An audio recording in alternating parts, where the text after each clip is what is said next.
Narito na naman po tayo sa isang edisyon ng Pilipinas. Gaga ka ba? Kung saan magbabasa po tayo ng mga Reddit post ng ating mga kababayan para malaman kung sila ba ay gago o gaga. Alam ko medyo binary yung choices, pero ano ba ang nasa gitna ng gago at gaga? Gagay? Gagi. Gagi. Sige. Ulitin natin. Pilipinas, gagi ka ba? Gagi! Magbabasa po tayo at pagkatapos kong basahin ay magsasabi po ako ng aking opinyon. Kuro-kuro. Kuro-kuro. Dito sa ating liham. Liham. Handa na ba kayo?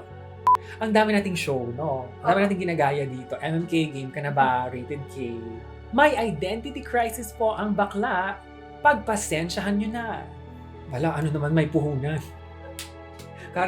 Pakarindabi na lahat na lang, day. Basahin na po natin ang unang post. Ako ba yung gago? Kung i-skwaterin ko yung mga nakakonect sa Wifi ko? Di ako magtatanong kung ako ba yung gago na nainis ako dahil nalaman kong maraming devices ang nakakonect sa Wifi ko. Dahil itong mga kapitbahay ko ang gago. Re-reglahin na ako ngayon so I need to vent out. Nag-message yung tiyahin ko sa nanay ko at nagsumbong. Sabi niya, alam ng lahat ng mga bata na tambay sa labas yung Wi-Fi password namin. Inalok daw kasi niya na i-connect yung phone niya sa free Wi-Fi. Tinanong niya kung kaninong line yon at nalaman niyang sa amin kaya naman nagsumbong siya agad. Tangina! Nasa gitna ako ng tulog nang ginising ako ng nanay ko dahil di siya maalam sa ganon. Agad kong pinalitan yung Wi-Fi password ko. Pagtingin ko sa offline devices, 121 ang connected ang puta! Kaya pala ang daming bata sa tapat ng gate namin na nagti-TikTok. Meron ding mga binatilyo tuwing madaling araw na akala ko naman nagkikwentuhan lang about liga. Mga puta, isang purok ata nakakonect sa internet ko. Ang kakapal ng mukha. Meron pang TV at desktop na naka-work from home pa ata. Sa sobrang lutang ko, nag-reconfigure ako ng router at mesh. Dapat pala, sinet ko muna sa 1 kbps internet nilang lahat bago nag-change ng password. After ko mag-reset, pumasok na ako sa work. Nag-message uli yung tiyahin ko sa nanay ko na si Arlen daw nalugmok at nakatungangan na lang sa labas, sumigaw daw na wala siyang load. Puta, wala ka talagang load at deserve mo yan. Hindi ko nga kilala yung Arlen na binanggit niya. Mga nagpulasan daw ang mga tao sa labas nung nag-change password ako. Ang kakapal ng mukha. Kaya pala nung nakaraan, may ibang YouTube account na nakalogin sa smart TV namin which is hindi ko alam kung paano nangyari. Hinihintay ko lang na magsitambay uli ang mga makakapal ang muka ng ma-real talk. Isang purok ata katumbas na nakakonect ang pota. So ano ba ang tingin natin? Si ate ba ay gaga? Ina-assume ko lang na ate siya kasi re-reglahin siya. Sabi niya. Anyway, honest opinion. Karapatan mo namang mag-disconnect ng taong bayan kung isang buong purok ang katumbas ng illegal na naka-jumper sa Wi-Fi ninyo. Kasi, lalong-lalo na kung hindi naman natin alam kung anong subscription ni ate. Lalo na kung medyo mababang speed yan. Talaga naman kung 121 ba? 121 yung devices nakakonect day in and day out. Babagal talaga yung connection niya. So, hindi ka gaga sa paggusto mo niya na syempre sa inyo lang yung Wi-Fi mo na binabayaran mo. Ang tunay na gaga sa sitwasyong ito ay yung marites na nagkalat ng Wi-Fi password mo, assuming na pinamigay mo siya sa isang trusted confidant. Gusto niya yung trusted confidant. Tapos medyo pinagkalat niya sa kapitbahay. Pero hindi ka naman gaga. Palitan mo na nga lang yung password and then kung kumalat yun ulit, same procedure. Kasi ako non-confrontational din naman ako sa mga ganyang bagay kasi iniintindi ko yung mga taong medyo walang budget Wi-Fi. Lalo na sa mga areas na hindi rin naman ganun kalakas yung data. 'Di ba? So, hindi ko na lang sila aawayin. Kasi sabi niya, gusto niyang abangan na magtumambay daw doon para i-real talk. Huwag naman na siguro.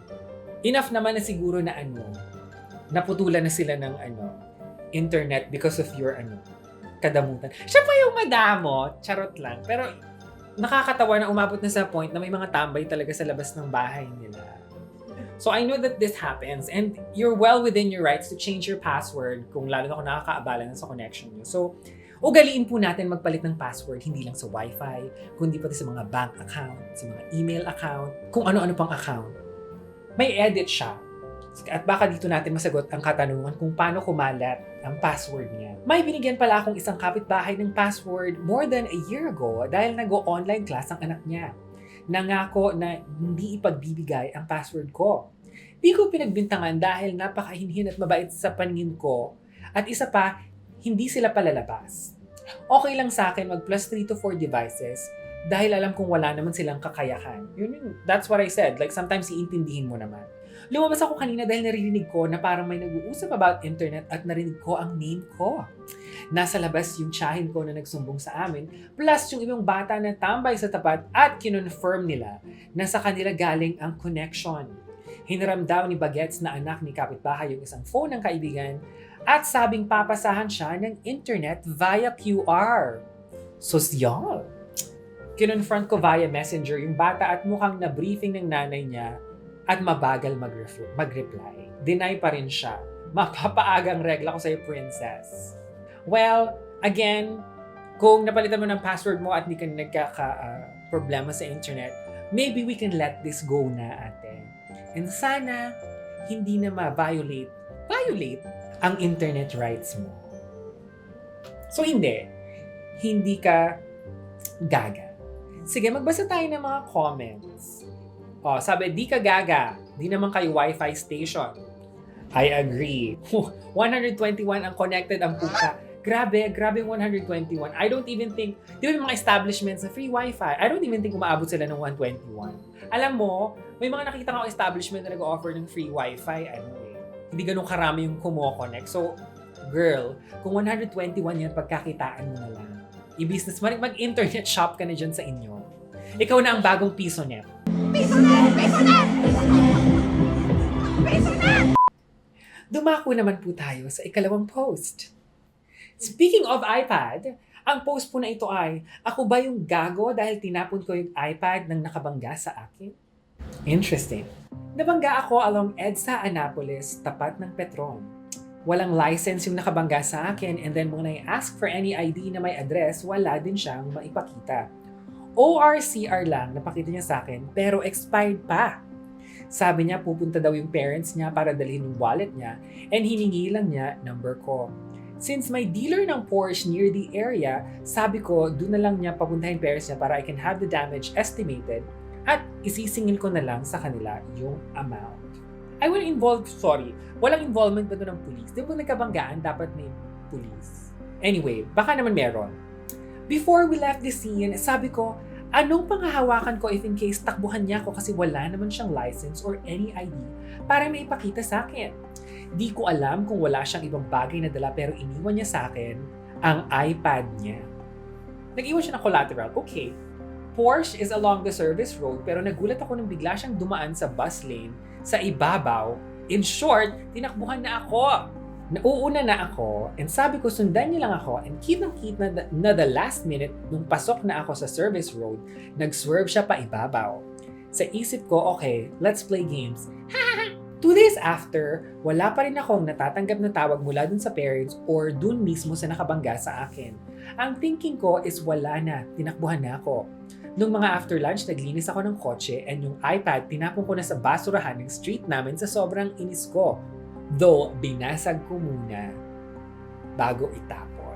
Morning the next day, tumawag yung parents sa akin and sabi na natakot lang daw yung anak nila kaya tumakbo and ready daw sila bayaran yung damage. After 3 days law, they were asking for the iPad kasi di pa daw bayad yon and ginagamit daw sa school nung anak nila. So I told them that I threw the iPad since they didn't reach out to me after several days, so ano pa ang gagawin ko doon? Yung father galit na galit pero gumura ako, pero sabi ko wag sila sa akin magalit, dapat dun sa anak nila, yung anak nila yung tanga mag-drive at nagbigay ng iPad sa akin. After that, I blocked the number. I also filed an insurance claim and I included yung details ng kabangga sa akin sa affidavit. For sure, hahabulin sila ng insurance and they will be asked to pay for the damages. What do we think? Kung ang tanong, kung ikaw ba yung gago, I would say, medyo ikaw nga yung gago. To be fair, gago din naman yung nakabangga sa'yo. Pero, pareho kayong gago. So, anong gagawin natin? Charot. So, naiintindihan ko yung nainis ka kasi hindi nagbigay ng complete information sa'yo yung nakabangga plus tinakbuhan ka. So, nakakairita naman talaga yon. Pero, hindi ko alam if this is just how I view other people, especially in situations like that. But for me, in good faith na nag-iwan siya ng personal property, and iPads aren't cheap. And I don't know kung anong economic status nitong taong ito. But I think generally, you can consider iPads as like, valuable property. So, nag-iwan naman. So, parang good faith na yon. So, for you to be, and I get it if it's frustrating na hindi nag-reach out to you after several days. Mag-worry talaga ako. But I do think na sabi mo kasi binasag mo bago mong itapon. I think that was very, very unnecessary. You could have just kept it in your house. You could have sold it. To be honest, I would have held on to it kasi hihintayin kong ibenta if talagang after a period of time wala akong nakuhang tulong for the damage to my car. Pero kasi may security din yun. Hindi magagamit. Right, but I mean, I think Pero mabibenta niya pa rin. Right. So, I just think that yes, it was a very gago move on your part, especially because they did reach out. And it could be a very valid thing. Kung ikaw ba, pag nakabangga ka, hindi ka matatakot. Especially kung bata. And sabi mo, parang they're young. So, also, I do think it's punishment enough na hahabulin sila ng insurance. Kasi nga, nag-file ka. So, there was really no need to do that to the iPad. Sana sa akin na lang. Check. Pilipinas. Gago ba siya? Yan. Sabihin nyo, sagutin nyo ako sa comments. Let me know. But, may mga comments na yung mga tao dito. Meron dito nagdi-disagree sa akin. Di ka gago, tinakbuhan ka naman talaga. Nagbago lang isip. He f***ed around and found out. 3 days are already too long for you to wait, and the parents are irresponsible for letting their kid drive without a license and car registration. May car registration eh. May ORCR nga daw. Pero expired. Kung tumawag ka ng police o enforcer, edi na-impound pa yung sasakyan niya. Siguro baka, okay, this is something that we haven't uncovered. Baka naman kaya may level of inis din tong si original poster is because baka kaya walang police involvement, tapos baka inintindi niya na walang license, expired ORCR. So baka nga mangyari yun sa car nung nakabangga. So baka may good faith din siya on their end. I don't think that warrants pagbabasag ng iPad and pagtapon ng iPad though. Na-hurt yung pride niya kasi. I do think, diba? Again, straight guy perspective. Totoo naman. So, I can assume baka nga straight guy ito. Kasi, I get it. Sometimes, pag nagmagandang loob ka, tas hindi na suklian, nakakaano nga ng ego. Yun na nga. So, I think that's just punishment enough, honestly, kung ano man yung mangyayari dun sa future nung nakabangga. But a lot of people are saying, di daw siya gago. And I am in the minority. Although, there is this one comment na parang 50-50. Kasi sabi niya, medyo gago ka pero understandable, baka ganun din gawin ko if ever. Mas gago din yung nakabangga sa'yo kasi tumaka siya. Pero think about this, natakot siguro yun at hindi niya alam yung gagawin niya kaya nagawa niya yun. Pero hindi ma-justify yung ginawa niya. Which is, that's what I said. And ang pinakagago talaga dito is yung tatay for allowing their child na mag-drive ng walang license as expired ORCR. So, I'm on the same boat with this commenter kasi may kagaguhan on both ends. Although, sige na, ikaw na yung less gago. But again, I think that yung ginawa mo sa iPad was totally unnecessary. Meron na naman tayong isang post. Ako ba yung gago to rage quit on our engagement? Burner because, I don't know, I don't want to be identified. Siguro, I'm just fed up. I've been in a live-in relationship with my girlfriend/fiance and we have children together. For the 5 years we were together, everything was on me. I assumed the husband role of being the man of the house, the provider, and a father. My girlfriend does not contribute financially, substantially, or regularly. Understandable since I have a higher paying job and hers is entry level and project based. I'm a director of an international IT firm with an HQ in BGC. I didn't mind, but admittedly, it's been straining me for some time now. Clearly. With this setup, lumagay na ako sa tahimik. Walang inuman sa mga kaibigan, wala ng road trip or travel with friends, wala ng basketball tapos rekta chibog then inom after, wala ng side chicks. Wait lang. So, in the beginning of this relationship, may side chicks? We don't have to finish this. Ikaw ang gago. Charot. Okay, meron ka ng 1 point for being gago, but let's move on. Wala na lahat ng elements ng buhay binata. Well, if you're in a I want to finish this, but like you're in a live-in relationship together, like even if you're not married and you have children together, medyo wala na talaga yung buhay binata, Bes. So, what is all this drama?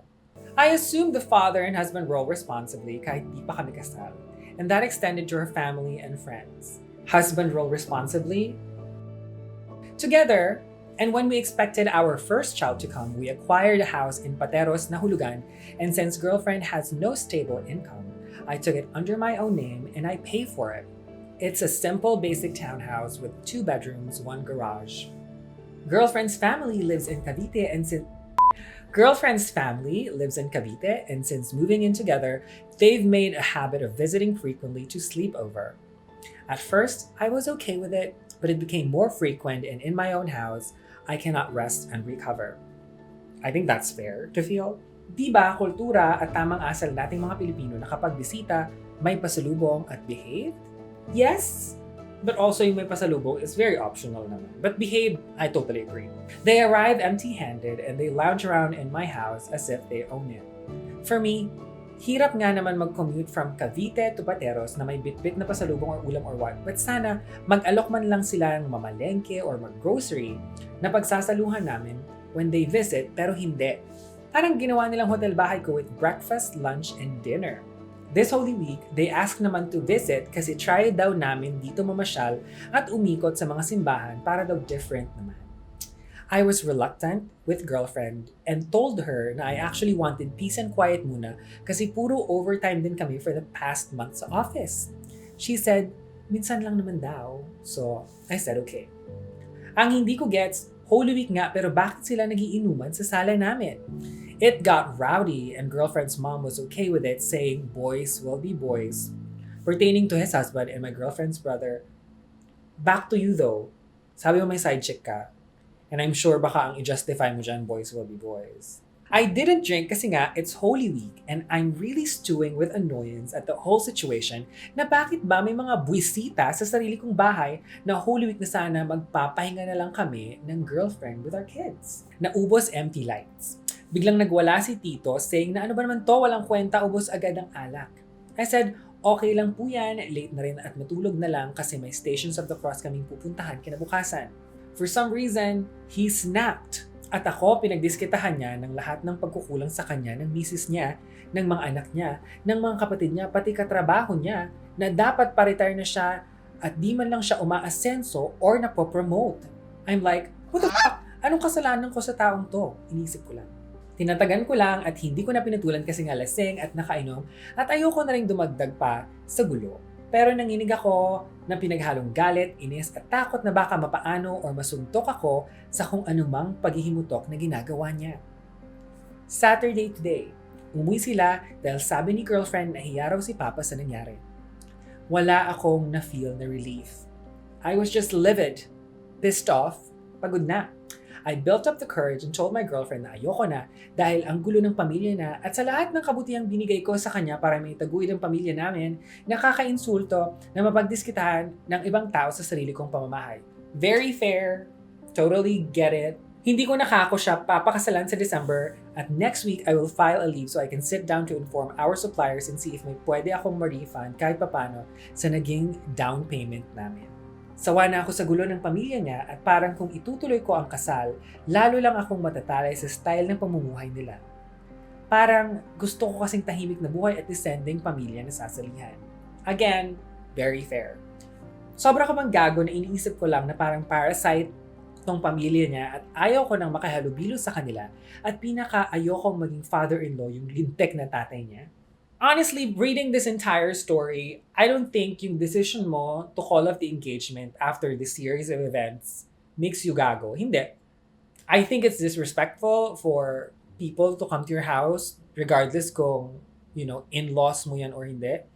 To be, to treat your house like that. Kung nakikipag-inuman ng walang paalam using your house, tas sabi mo nga, wala man ng ambag na magkusa na parang magbumili ng groceries or gumawa ng gawaing bahay or whatever. Totally fair. Obviously, problematic na talaga itong family because kung ganun yung behavior ng dapat sanang father-in-law mo after alcohol consumption, red flag. Kung hindi makausap ng girlfriend mo yung parents niya about this kind of situation, red flag.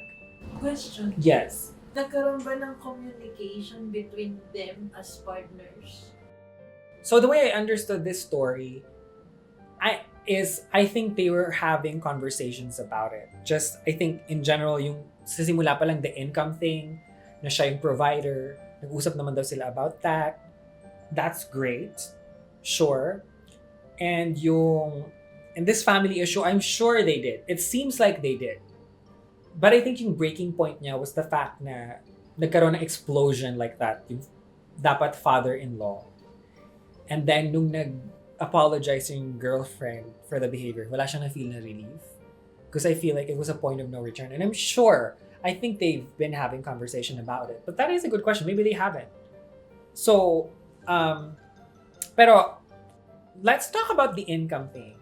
I do think na it doesn't matter, like, in a relationship between two people, especially two people who are living together with kids, I don't think it's supposed to matter who makes money. Like, if you are in a relationship, tapos talagang nag-agree kayo na this is the life we're living, I don't think it should be that much of an issue na I'm making this much more, I'm the provider, I'm the this, I'm the that, if that's really the situation you're in. Like, I think we all know as people na hindi naman natin nakokontrol yung mga ganyan situation. People sometimes get laid off.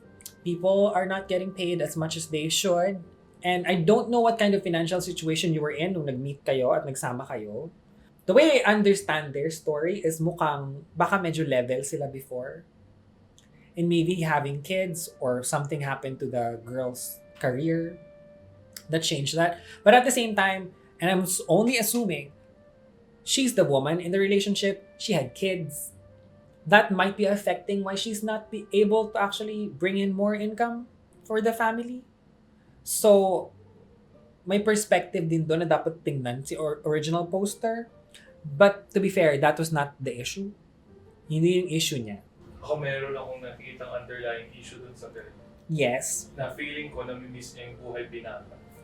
Na nag-compound lang yung issues, tapos yun yung boiling point. Kasi kung talaga mahal mo yung partner mo, hindi mo kailangan mo lang kausapin na ayaw ka sa family mo.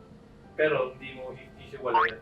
Tapos ang na-mention pa niya na hindi siya nakakapag-inuman, hindi siya nakakapag-basketball, hindi siya nakakapag-side chicks. So yun yung underlying issues. So gago pa rin siya. That is a really good point. And I think, that is a really good point. Kasi this whole post, I think, may elements na yes, gago ka, pero may elements din siya na hindi ka gago. The fact that he did bring up na may parang buhay binata siya, I'm just curious why he thinks that's such an issue when you're in a relationship, living together with another person, and you have children. Of course, those are things that you're gonna give up. Were you expecting na meron kayong mga anak at meron kang live-in partner, were you expecting that you would still be able to live a buhay binata life? That's kind of weird. So on that front, merong level of kagaguhan. My question also is, you're in a 5-year relationship. Were there no red flags with the family before? I am not sure.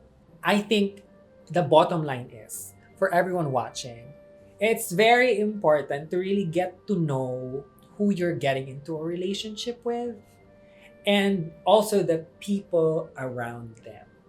I think may saying tayo, you are who your friends are. And ano pa yun? Meron pang isa, something, the company you keep, scampertush. Whatever it is. Pero, you know, it's maging mapanuri at mapagmatsyag tayo sa mga taong iniimbitahan natin na pumasok sa buhay natin. And also, when you are already in a relationship with someone, it's also really important to have very honest and open communication and to set clear boundaries. 'Di ba? Kasi may mga bagay sa relationship. Wow, relationship expert. Pero may mga bagay in a relationship na dapat talaga black and white. Na parang, I will not do this. I'm okay with this. We can do that. We can do this. So, maybe something got lost in communication with the relationship. But, I think the main thing is, if it's not working out and both of you are unhappy, it's way better to end the relationship. So, hindi ka gago to rage quit on the engagement, but I do think baka may mga aspects of kagaguhan that led up to this situation. Yun lang. Okay, let's get into the comments. Someone said, sorry na, nakakatawa kasi yung pangalan ng commenter, Robert Downey Passion. Nakakatawa yung Robert Downey Passion. Drag queen. Comment ni Robert Downey Passion. If this is the whole story, di ka gago. Better the kids grow up with separated parents than with toxic parents. I definitely agree. I think that, like sinabi ko kanina, if you guys are unhappy with the relationship, you should just like part ways. Kasi may mga anak pa nga involved. It's better na hiwalay kayo. Especially, I do think, ano bang matututunan ng mga batang yan kung may ganun silang grandparents dun sa family ng nanay, diba? So, ano rin siya, it's an opportunity for growth for everyone involved. So, there's a comment dito that I do think may element of practicality kasi sabi niya, question, kapag naghiwalay kayo, saan titira si girlfriend? Sa family ba niya? I bet dahil hindi kayo kasal, sa girlfriend mo ang custody, I guess what they mean is of the kids. My concern is baka lalo ma-expose ang anak nyo to that way of living. When it comes to kids, I always remember the phrase, what monkey sees, monkey do. I just spoke on that. Na, the kids matter. And this is a really good question kasi kung sa kwento ay si girl ay nagsabing wala ko doon titirahan, I don't want to move back to my parents' place or whatever, tas nag-rage quit ka lang and you really didn't think about the future for that woman who you lived with for 5 years and you have children together, may level of kagaguhan kasi you have to consider her. Like maybe sleep on the couch, I don't know. But we don't know the answer to that question. Tas same commenter asks, what's your age difference? I'm asking because since her job is entry level and you're well established in your career, is it not fair that she's being judged about her financial contribution now? If you knew from the start that she's entry level, I did ask this question. We don't know. But again, I don't think it matters unless meron kayo talagang agreement, kailangan 50-50 tayo all the time, I don't know anyone who's entered a relationship na may ganung deal.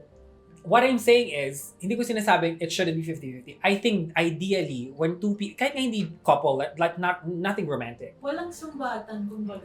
That's what, exactly. Like, ideal yon. Like, if we are two people, kahit nga business partnership or romantic relationship, whatever it is, ideally 50-50. But the reality of the world we're living in, especially in the economy of this country right now, is that's not possible. That really isn't possible. And kung ako yung kailangan mag-shell out more to keep our lives afloat, especially if we're living together, bakit ko isusumbat yon? I think, yung panunumbat is a big question mark to me. Kaya sabi sa'yo, yung underlying issue talaga is gusto niya yung buhay binata. Right. Kasi hindi niya kinonsider even yung anak niya. Yeah. Yung the fact na all that money he can spend only on himself. Well, if that was the case, then you shouldn't have been in a relationship. You should have stayed single. Or hindi sila nag-anak. This is kind of a tough one. The more we read into it, hindi ko alam kung gago ba siya or hindi. Pero kayo, what do you ka-popcorns think? Let us know in the comments. At yan po ang mga kwentong tampok sa edisyon natin ito ng Pilipinas. Gaga ka ba? Or gago ka ba? Or insert gender-neutral terminology here. Ka ba? And kung meron pa kayong suggestions na nahanap nyo rin sa Reddit or any other platform na pwede nating pag-usapan dito, just let us know in the comments. Of course, like and subscribe SISNE Studios for more content like this, and I will see you next time. Paalam!